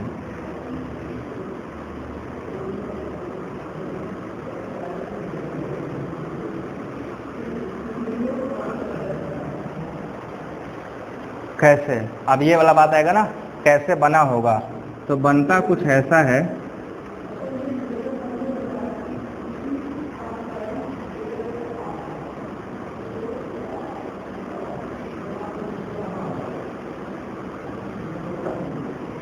इस पे क्या करा दो, एक लोन पेयर है तो CH3Br के साथ एल्काइलेशन करा दो, तो क्या बन जाएगा, सल्फर पे क्या आ जाएगा, क्वाटनाइजेशन हो गया, और दिस इज पॉजिटिव चार्ज। ठीक है, फिर इसमें क्या डाल दो, बेस, तो बेस क्या करेगा, CH3 double bond O CH2 minus, यहाँ पे क्या होगा प्लस, ये बन जाएगा आपका इलाइड।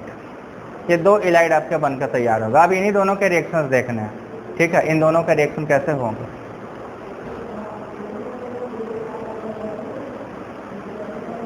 तो जहाँ पे फास्फोरस पे या तो सल्फर पे डबल बॉन्ड O लगा होगा या कोई NO2 या Cl लगा होगा तो उसको स्टेबलाइज बोलते हैं, विड्रॉइंग ग्रुप लगा होगा तो, और डोनेटिंग लगा होगा तो उसको डीस्टेबलाइज इलाइड कहा जाता है।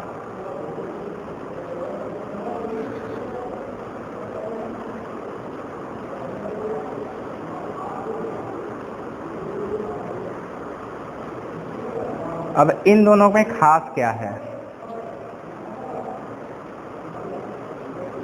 इन दोनों में खास ये है कि अगर सबस्ट्रेट में एल्कीन और कीटोन दोनों प्रेजेंट है तो इनका कीटोन से केवल रिश्ता है, एल्कीन से कोई रिश्ता नहीं होगा। बना लो पहले इसको,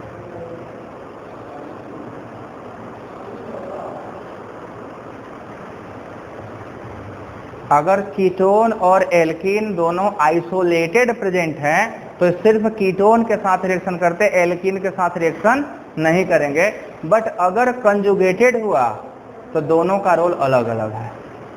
अनस्टेबलाइज वाला कीटोन पर रिएक्शन करके इपॉक्साइड बना देगा, और जो स्टेबलाइज वाला है वो एल्कीन पर रिएक्शन करके साइक्लोप्रोपेन रिंग बना देगा। दोनों बता रहा हूँ। एक्चुअली जो इलाइड था इसको कार्बोनिल के साथ रिएक्शन के लिए बनाया ही गया था, ठीक है, ये कार्बोनिल से ही रिएक्शन करता है। अभी तक पीछे क्या देखा, H2O2 क्या करता है, एल्कीन से रिएक्शन करेगा, CO को छोड़ देगा। ये क्या करेगा, CO से रिएक्शन करके एल्कीन को छोड़ देगा। देख रहे हो, दोनों का अलग ही अलग अपने अपने तेवर है। एक एल्कीन से, अब देखो दोनों में हमें याद करने में आसानी हो गई ना। एक हमारे पास सीधे खड़ा है जो CO को टच नहीं करेगा, सिर्फ एल्कीन से काम करेगा, और दूसरा जस्ट अपोजिट खड़ा है जो CO से काम करेगा, एल्कीन को कोई काम नहीं करेगा। याद हो जाएगा कंपैरेटिव तुरंत ही, ठीक है। तो देखो क्या है, ये दोनों लोग क्या करते हैं, चाहे स्टेबलाइज लो चाहे डिस्टेबलाइज लो, these are the greater source of CH2 minus का सोर्स है ये सब।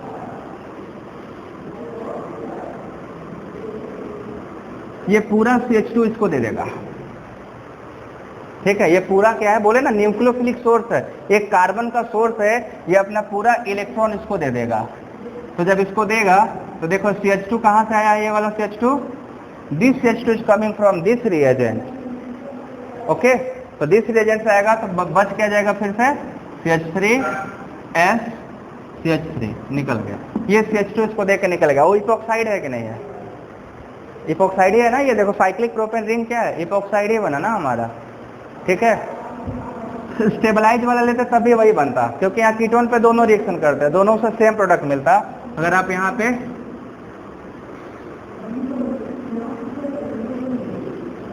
ये लेते तब भी आपको सेम प्रोडक्ट मिलता।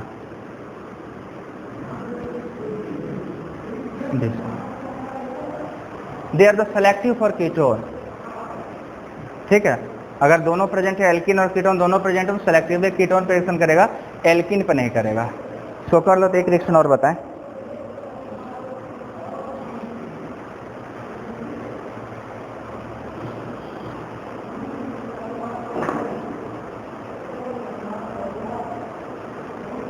मैकेनिज्म देखना हो तो कैसे होगा पता है? देखो सिंपल से किनारे बता रहा हूं, कोई करने की जरूरत नहीं है। ये कीटोन पे क्या होगा, ये CH2 माइनस आएगा, अटैक करेगा, है ना। तो जब ये अटैक करेगा तो देखो ऐसा कुछ बनेगा, O माइनस बनेगा, CH2 बनेगा, सल्फर पे पॉजिटिव चार्ज है, R है, बना क्या, न्यूक्लियोफाइल जुड़ा रहेगा। ये दुष्ट इस पे अटैक कर देगा और सल्फर को मुक्ति प्रोवाइड कर देगा। ये जैसे अभी देखे ना MCPB में O पे अटैक करके बाकी को रिलीज कर देता था, सेम चीज है, O की जगह S है बस ना, और सल्फर उस इलेक्ट्रॉन को ले जाकर वैकेंट D में घुमा देगा, रेजोनेंस कर देगा, स्टेबल हो गया।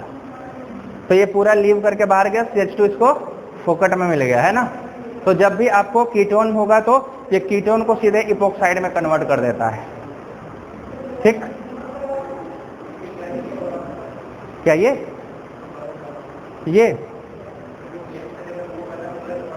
हाँ, इसके ये पूरा का पूरा ही निकल जाएगा ना, जो स्टार्टिंग मटेरियल है ये निकलेगा RS डबल बॉन्ड OR, वो पूरा इसको लोगे तो ये पूरा रिलीज हो जाएगा। देखो समझ में आया, ये चीज आसान है। मिटा दूं, नीचे वाला कर लो, ऊपर का मिटा दो, मैकेनिज्म कर रहे हो, ठीक है।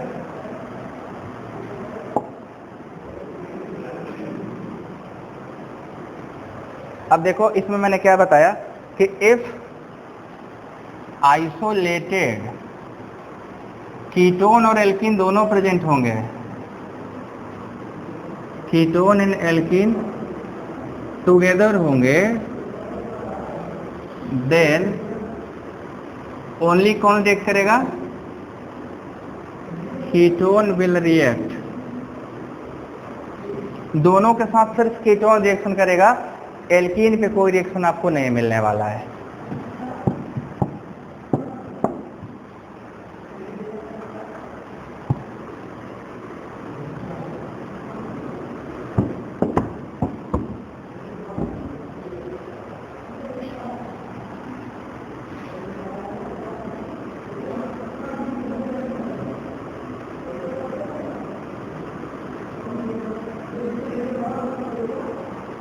दोनों में से जो डाल दो,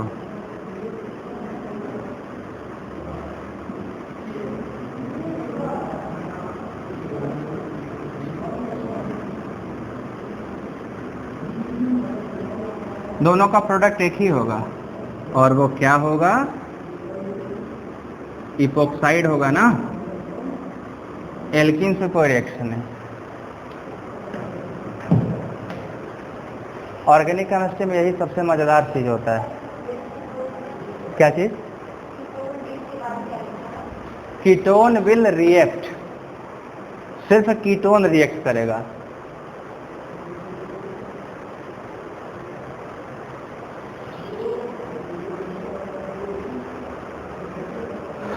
ठीक है, तो आइसोलेटेड हुए तो कीटोन रिएक्शन करेगा, कंजुगेटेड होंगे तो इसी साल का क्वेश्चन है।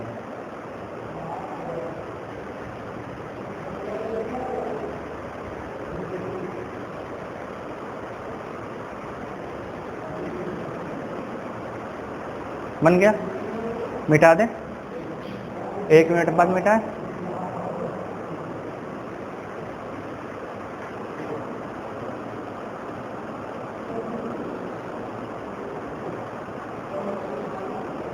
अच्छा एक क्वेश्चन दूं थोड़ा घुमा के, पहले इसको सल्फर को खत्म कर ले तब।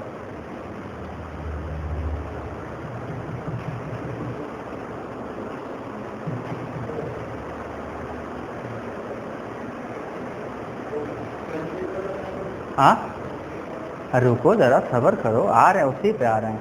आइसोलेट हो गया ना, अब कंजुगेट ही तो बचा है। इन लिखो, in conjugated ketone reactivity depends upon the nature of halide. In conjugated ketone reactivity depends upon the nature of halide.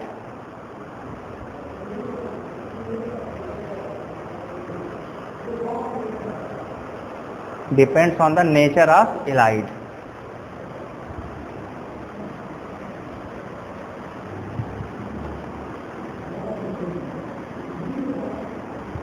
क्या होता है ना कि जो अनस्टेबल है वो हाईली रिएक्टिव है, ठीक है। जो हाईली रिएक्टिव मतलब हार्ड न्यूक्लियोफाइल हुआ ना, मोर इलेक्ट्रॉन रिच है, हार्ड न्यूक्लियोफाइल, वो 1,2 एडिशन देता है। और जो सॉफ्ट हो गया ना, जो स्टेबलाइज है, वो क्या एडिशन देता है 1,4। तो 1,4 एल्किन पर अटैक करेगा तो एल्किन का इपोक्साइड साइक्लिक रिंग बनाएगा, और जो 1,2 अटैक करेगा वो इपोक्साइड वहीं बनाएगा। तो देखना क्या होता है प्रोडक्ट।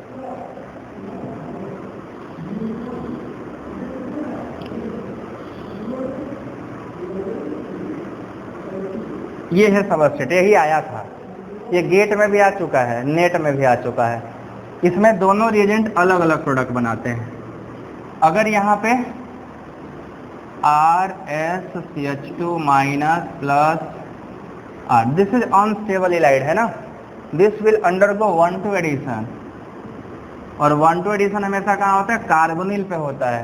तो आपको प्रोडक्ट क्या मिलेगा, या आप एक तरीके से ऐसे भी समझ सकते हो कि अरे यार वो हाईली रिएक्टिव था ना, तो जो हाईली रिएक्टिव होते हैं वो मोर इलेक्ट्रोफिलिक पर जाकर जुड़ जाते हैं। तो कार्बोनिल और एल्किन में ज़्यादा रिएक्टिव कौन है, कार्बोनिल, तो जाकर सीधे कार्बोनिल पर अटैक करके इपॉक्साइड बना दिया। बट जब आप स्टेबलाइज हैलाइड लीजिएगा ना,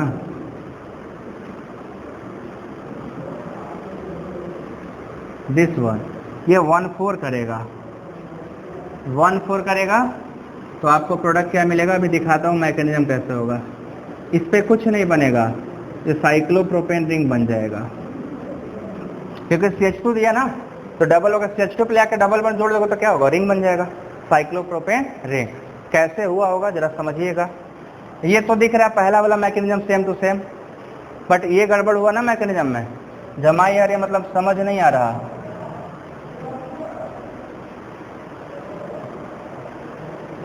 थकाई लग गई।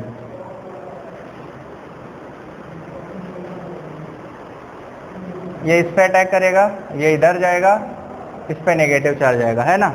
अब ये नेगेटिव चार्ज फिर से देखो ऐड हो गया, ये अपने को ऐसे जुड़ा हुआ दिखाई दे रहा होगा।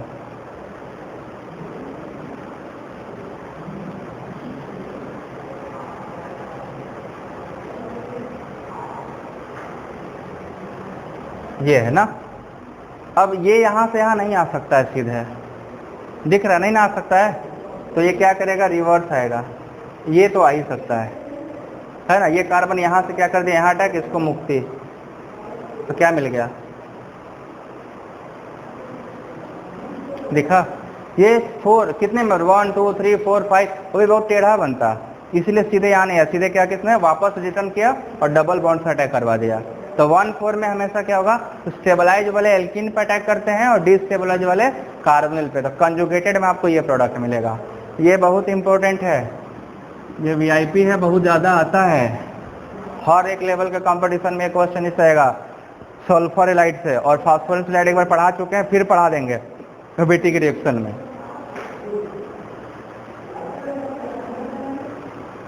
तो इससे भी इपोक्साइड बन रहे हैं ना, इसमें भी सिलेक्टिविटी है ना, दोनों समझ में आ गया। सल्फर वाले हैलाइड भी खत्म हो गए।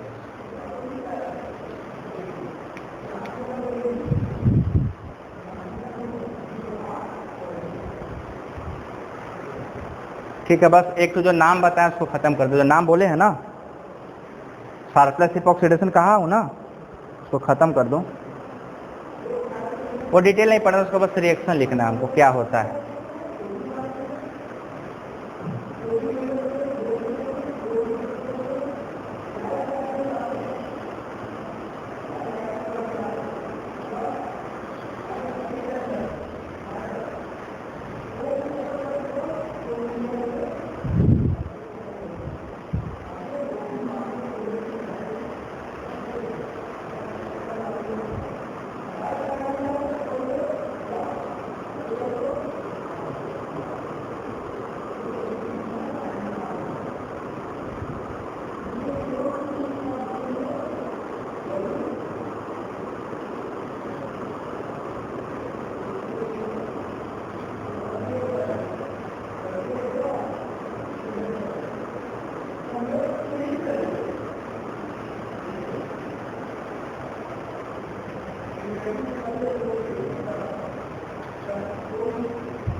एक कॉन्सेप्ट अच्छे से याद रखना ना, ठीक है। आखिरी बता दो, बस उसमें ज़्यादा हमें करना नहीं, क्योंकि उसमें पूरी केमिस्ट्री समझाने में आपको वक्त देना पड़ेगा और अभी आपके काम का नहीं है। बट जानना इसलिए ज़रूरी है क्योंकि वो भी इपोक्साइड ही बनाता है और नाम आगे चल के आना ही है, तो थोड़ा उसका थोड़ा श्री गणेश कर लेते हैं, बाद में पूरा उसकी कथा कहानी करी जाएगी। उसका नाम है Sharpless asymmetric epoxidation of allylic alcohol. वो सिर्फ एलाइलिक एल्कोहल को ही करता है। Sharpless asymmetric epoxidation.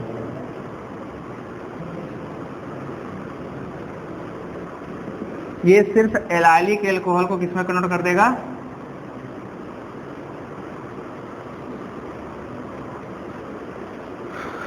Reagent use करेंगे तो बन जाएगा अपने को प्रोडक्ट ऐसा।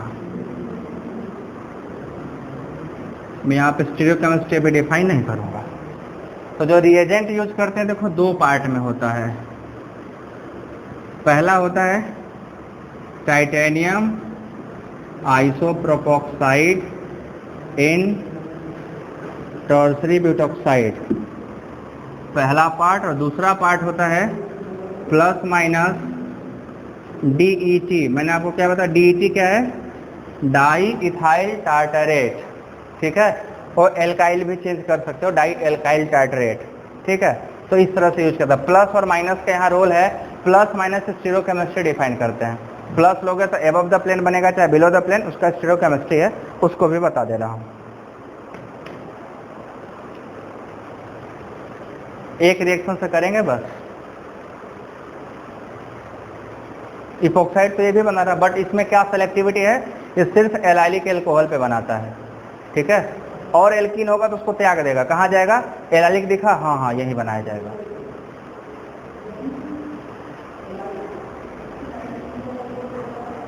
रिएजेंट ये हैं।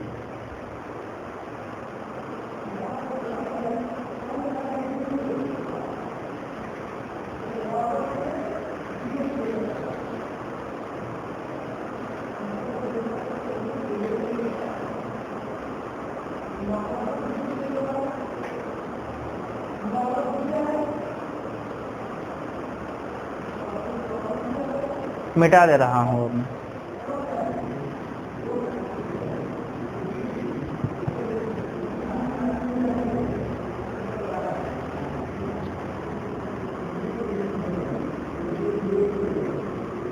इस अल्कोहल को क्या कहते हो? एलाइलिक अल्कोहल है। अगर इस पे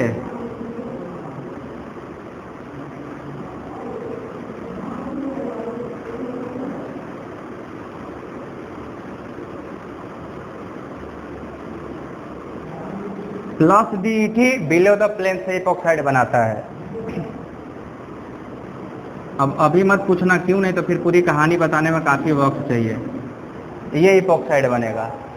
और अगर यहीं पे माइनस DET लेते तो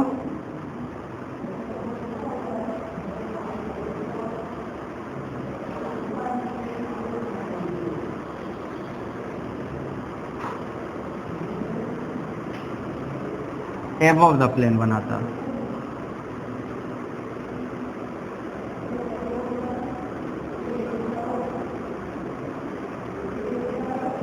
ये बनता, ठीक है।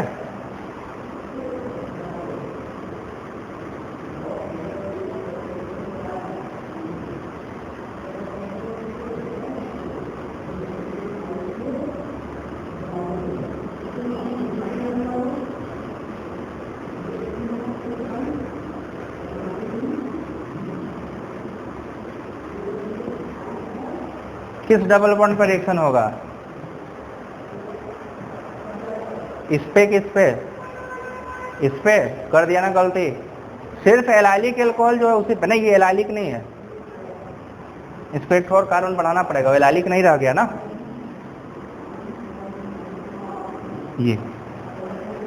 ये सिर्फ ये रिएजेंट सिर्फ एलाइलिक एल्कोहल के डबल बॉन्ड को करेगा, बाकी आइसोलेटेड डबल बॉन्ड से कोई मतलब नहीं है। तो बिलो द प्लेन की above the plane? Below the plane. और प्लस है तो नीचे से आएगा, तो इसको बना देना, ठीक है। इसका पूरा डिटेल जब भी पढ़ना हो किताबों में मिल जाएगा आपको बहुत डिटेल में। तो आज की सभा यहीं रोक दी जाए, इपॉक्सीडेशन हो गया पूरा।